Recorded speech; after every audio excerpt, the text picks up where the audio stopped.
Megawati Soekarnoputri kembali terpilih sebagai Ketua Umum Partai Demokrasi Indonesia Perjuangan periode 2025 hingga 2030. Keputusan ini diambil dalam Kongres ke-6 PDIP yang digelar di Bali pada Jumat 1 Agustus 2025. Selain kembali memilih Megawati, apa saja yang dihasilkan Kongres PDIP kali ini? Pengukuhan Megawati sebagai Ketua Umum dibenarkan oleh Ketua Steering Komite Kongres ke-6 Komarudin Watubun. Komarudin menyebut Megawati terpilih langsung di forum Kongres dan juga dikukuhkan karena semua kader sepakat mendukung Megawati dalam rakernas sebelumnya. Komarudin mengakui bahwa proses pengukuhan Megawati berlangsung lebih cepat dari yang diperkirakan. Agenda kan malam, tapi tadi peserta begitu selesai pembukaan, buka sidang pertama 100% minta mendesak segera dikukuhkan kembali Ibu. Jadi sudah selesai. Berarti penunjukan Ibu sangat agenda cepat. Selanjutnya kita bagi komisi. Penunjukan Ibu tadi sangat cepat ya Bung ya? Tidak ada. Memang sudah terpilih di Rakernas kemarin, ini dikukuhkan kembali saja. Sekitar jam berapa Bang? Karena forum Rakernas itu kan tidak untuk memilih ketua umum. Aspirasi itu dari Rakernas lalu dikukuhkan kembali. Saya juga tidak tahu secepat ini. Kita settingkan sampai jam 11 malam, 10 malam.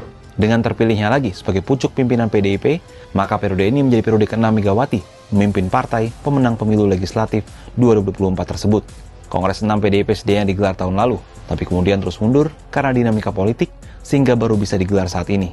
Terpilih kembali Megawati sebagai ketum PDIP ini bersamaan dengan dinamika politik tanah air yang menghangat beberapa waktu terakhir.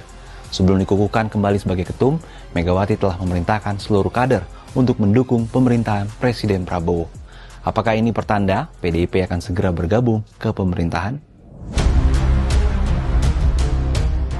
Dalam acara bimbingan teknis atau BIMTEK PDI Perjuangan di Bali, Ketua Umum Megawati Soekarnoputri memerintahkan para kadernya untuk mendukung pemerintahan Presiden Prabowo Subianto.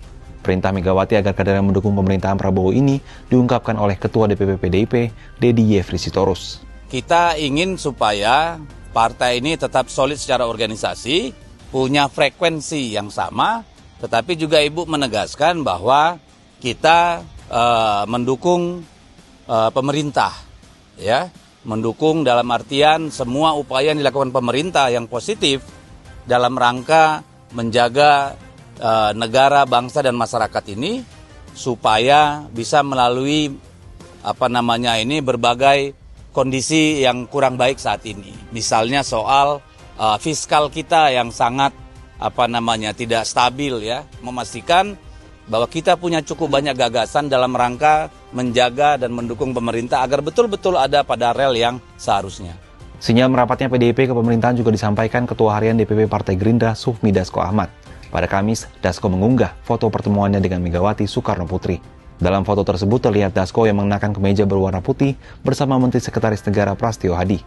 Sedangkan Megawati ditemani kedua anaknya yang juga Ketua DPP PDIP yakni Puan Maharani dan Prananda Prabowo. Terkait hal ini, menurut peneliti politik Badan Riset dan Inovasi Nasional Wasisto Raharjo Jati dalam keterangannya Kamis mengungkapkan, meski tidak mengejutkan, keputusan PDIP untuk bergabung ke pemerintah justru akan merugikan publik. Kita bisa melihat sebuah koalisi yang besar, ya. Kalau misalnya PDIP secara resmi hasil rekomendasi Kongres akan merapat ke pemerintahan. Dan ini yang mungkin akan mengurangi siapa yang menjadi pengontrol pemerintahan dari internal. Karena dengan posisi PDIP sebelumnya kan banyak publik berharap bahwa partai ini kan menjadi semacam kontrol terhadap pemerintahan kan. Cuman dengan merapatnya hal ini akan mengurangi sisi check and balances, ya. Bagaimana kemudian nanti tidak ada kontrol kritis dari dalam, sehingga di sini yang membuat nanti transparansi, keterbukaan terhadap proses kebijakan ini yang akan berkurang pula. Pengukuhan kembali Megawati sebagai Ketua Umum PDIP diiringi dengan isyarat PDIP akan bergabung dengan koalisi pemerintah. Patut dinantikan bagaimana langkah politik ini akan membentuk lanskap politik nasional ke depan. Kalau menurut sahabat Kompas, apakah sebaiknya PDIP tetap di luar pemerintahan atau bergabung dalam pemerintah?